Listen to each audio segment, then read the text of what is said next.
BNP সরকারের মন্ত্রিসভায় কারা জায়গা পাচ্ছেন? সংবাদ মাধ্যম থেকে সোশ্যাল মিডিয়ায় ছড়িয়েছে একাধিক তালিকা।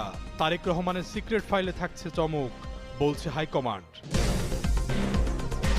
নিজ কার্যালয়ের কর্মকর্তাদের উদ্দেশ্যে বিদায়ী ভাষণ দিলেন প্রধান উপদেষ্টা ডক্টর মোহাম্মদ ইউনূস। অংশ নিলেন ফটো সেশনে।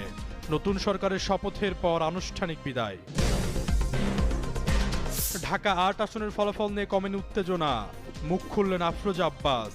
বাতিল হওয়া ভোট মির্জা আব্বাসের পক্ষে যোগ হয়নি বলে স্পষ্ট বার্তা। জুলাই সনদের ভিত্তিতে ভোটের অনুপাতে উচ্চকক্ষ গঠন করতে হবে, চরমোনাই পীরের হুঁশিয়ারি। পাল্টা অবস্থানে বিএনপি। পুলিশের শীর্ষ নেতৃত্বে পরিবর্তনের জোর গুঞ্জন। নতুন আইজিপি দৌড়ে আলোচনায় ৩ নাম।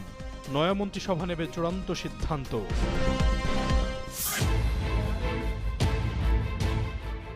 ত্রয়োদশ